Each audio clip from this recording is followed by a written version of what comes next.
Now, from WYDC TV, this is Big Fox News at 10.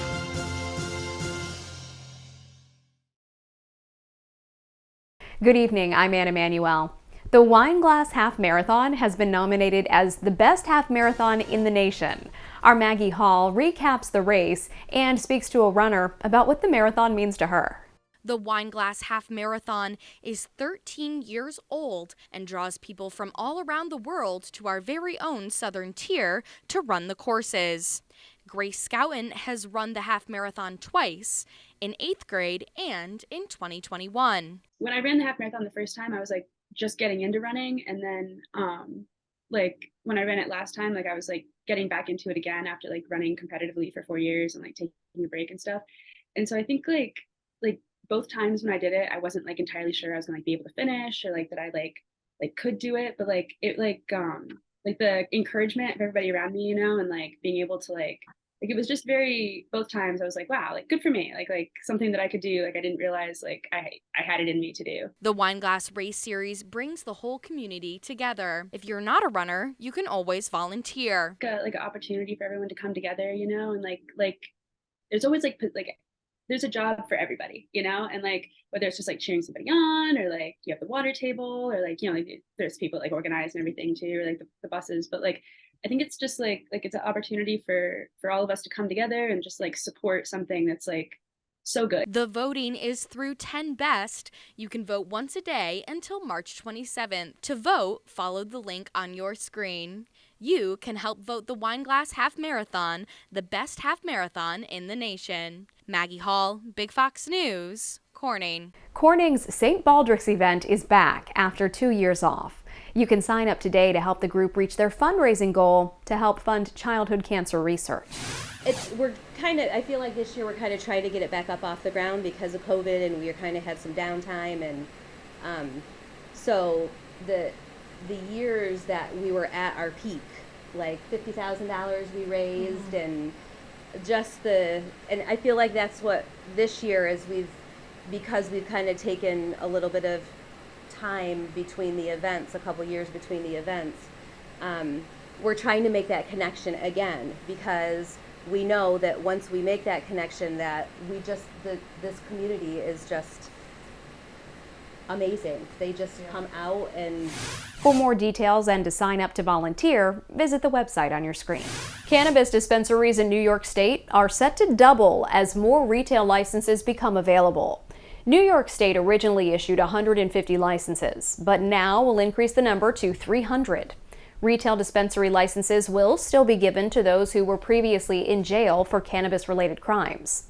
Here in the Southern Tier, the number of licenses will rise to 6. A New York State Corrections employee has been arrested in Bath after damaging 2 vehicles, including a police car, according to police. They say Michael Trenchard was arrested after an incident at West Euban Street Bar. Trenchard, they say, jumped on a customer's car and broke the windshield. Bath police say Trenchard then ran and hid from officers before getting caught and damaging a police car while resisting arrest. The corrections employee has been charged with criminal mischief and faces fines for the damaged vehicles. There's a new Lego store in town that has people lining up for blocks. Big Fox's Josh Feldberg was in Painted Post today, piecing together the story behind Empire Bricks.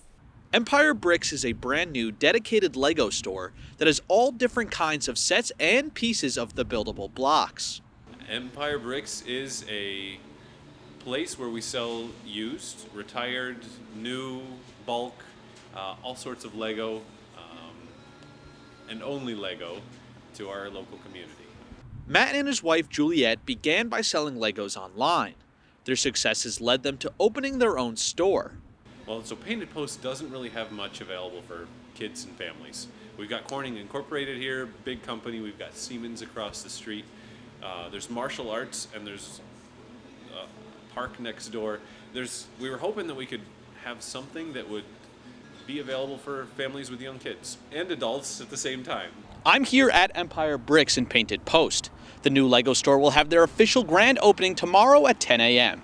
Today, Empire Bricks welcomed a few customers for a soft launch ahead of tomorrow's opening. I'm here to see Lego. I love Lego. I've been a fan, since I was 7, so 12, 13 years now. So it's just cool to see something that's been so big in my childhood be so local. For many, Legos bring out childhood memories and act as a creative outlet.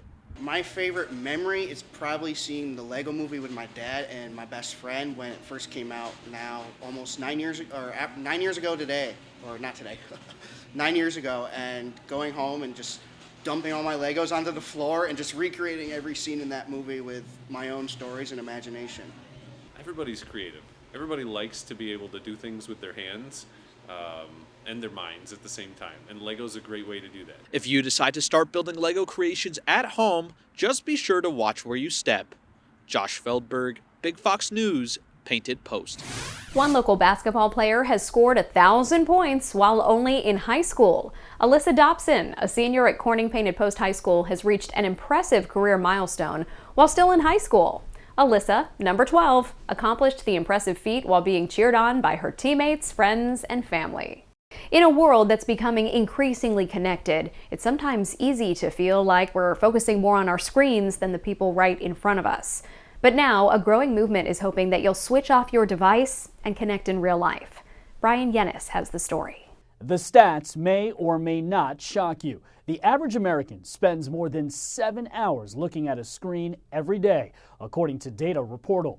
Whether it's work, social media, streaming, or gaming, we've become dependent on our devices. But a growing movement is advocating for a break. We've been so immersed in technology that I think that it is important for us to remind ourselves of all the other things that bring joy in our lives. Falling on the first Friday every March, the Global Day of Unplugging encourages everyone to step away from all their screens and spend a 24-hour period from sundown to sundown connecting with themselves, their families, and friends. This is a really good reminder that we're all human. We all need breaks, and it's really nice to just get off the hamster wheel, even for a day. A study conducted by cloud-based digital adoption platform WalkMe shows workers spend 45 minutes a day simply toggling between applications. The constant switching slows workers down and makes it more difficult for them to focus on their job. This is also an opportunity for businesses, for companies to think about how they might be contributing to digital burnout. Experts say even taking a 10-minute screen break each day will help with productivity. We re-energize, we're able to focus better. It really is a great way to reset your brain. It's not just a hiatus from work. The movement's mission is aimed at being more present with the people in our lives. Ali Merjeski from Toy Insider shares these suggestions for families to spend time together and still have fun offline, including getting outside, crafts, and board games. 24 hours may seem like a long time to go without your phone, but there are tons of great things that you can do as a family. Getting toys and playtime involved is perfect because it keeps everybody having fun. Taking a family walk, visiting a museum, or cooking a meal together are some ways to pass the screen-free time. Just make sure you have the recipes printed in advance so you don't have to turn on your phone. In New York, Brian Yennis, Fox News. Our weekend forecast is next. Plus this. A new report is spelling trouble for the worsening climate crisis. I'm Jackie Ibanez with a look at the data and why some scientists say mini nuclear reactors could provide hope for the future. All that straight ahead. Here's your local stock market update from Big Fox.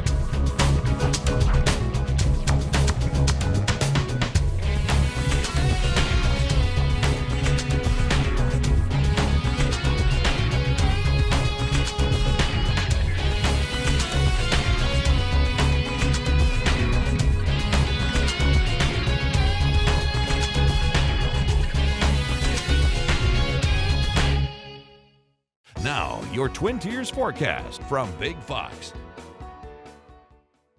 Good evening. As we quickly stepped into that evening commute, this system started to overspread the area. There were some pockets that started off as areas of some light showers, but then we saw that cooler air started to take over, bringing us this wet and heavy snowfall, even more of a sleet-like formation, with bringing accumulations anywhere from about 1 inch to 2 inches. So this will be about what our ending totals will look like, and we'll bring those in. It's going to be difficult to measure, especially as we're now noting that we're doing another transition transition back over to some showery weather. Some of this, depending on elevation, will be some freezing rain potential, as well as still some light snow showers, but it's going to be those wet snow showers that ultimately, as we stay underneath some light rainfall into our Saturday, we'll see some melting potential. So if you're able to step out, grab those snowfall reports and send those on over. The National Weather Service loves to see those reports to really see what happened, especially with these tricky systems when we have several changeovers of precipitation and the sleet formation that really saw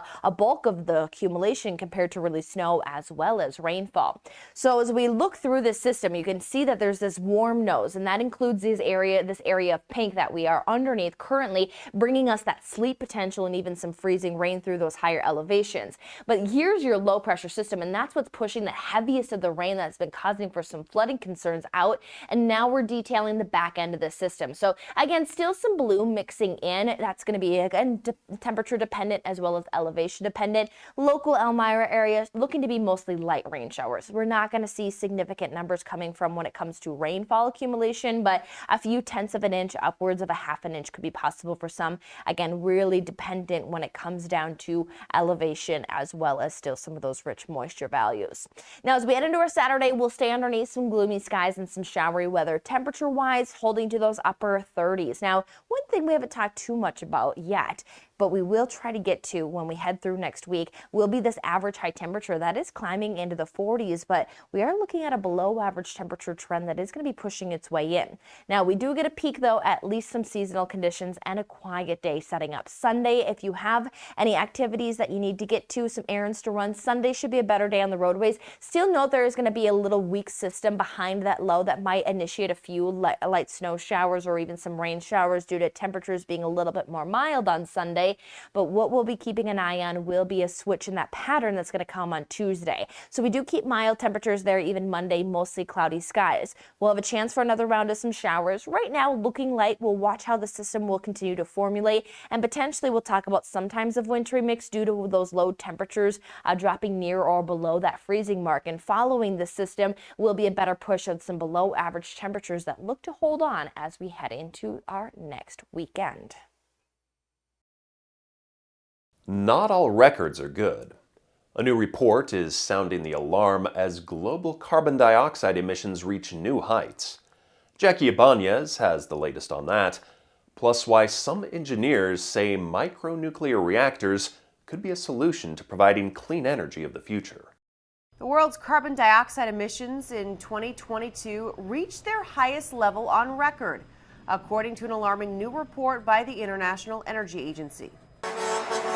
The greenhouse gas, which scientists say is responsible for contributing to rising global temperatures, is generated when coal, natural gas, and oil are burned to power many forms of transportation, as well as homes, factories, and businesses. On the other hand, the U.S. Energy Information Administration says nuclear reactors don't emit carbon dioxide while they're in operation, but it takes a lot of material to build these massive plants until recently. Microreactors are an exciting advanced reactor technology. Engineers at Last Energy are building tiny transportable nuclear reactors like this model in Texas. Making this a manufacturable, repeatable product, we're going to be able to drastically reduce the cost of delivered energy, making clean energy affordable. Soon, energy experts say microreactors like this can be used to power things like military compounds, concert venues, hospitals, and schools. The University of Illinois in Urbana-Champaign, Purdue University, and Penn State University are all working with companies to explore the use of nuclear power. The senior director for the Nuclear Energy Institute expects the first microreactors to be up and running sometime between next year and 2026. Jackie Ibanez, Fox News. A Wall Street bank cuts hundreds of jobs. Nordstrom bows out of Canada. ATMs disappear as consumers go cashless. And why Americans are drinking less beer. CJ Papa has those stories in today's Business Briefs. A Wall Street giant handing out pink slips, Citigroup cutting hundreds of jobs. The cuts are said to amount to about 1% of its workforce, part of the company's normal business planning. Nordstrom is ending its business in Canada because it can't make a profit there It's closing 13 stores and laying off about 2,500 workers. The move will result in a drop of about $400 million in net sales for the fiscal year. Can't find an ATM? The number of cash machines is shrinking because demand for them is down. The Wall Street Journal says the number of ATMs in the U.S. peaked in 2019, but many people quit using cash in the pandemic and haven't gone back. Cash and checks are forecast to fall to 14% of total payments this year from 42% in 2010. And beer drinkers are cutting back after the world's largest brewer, AB InBev, reported a fall in sales volume as steep prices prompted a drop in demand for beer. In the last few weeks of 2022, prices of Bud Light and Coors Light climbed 10% higher. AB InBev's CEO says that beer remains resilient. I'll never say that beer is immune to the inflation and everything that is happening out there, but it remains a very resilient category. That's business. I'm CJ Papa. Want to get a better night's sleep? A look at some simple tricks that health experts say you can do to get more Z's. That story is next.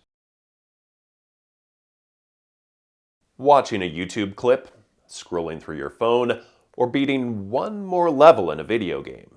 These are common things that many of us do before heading to bed. But these methods of unwinding could actually make falling asleep more difficult. Jackie Ibanez explains.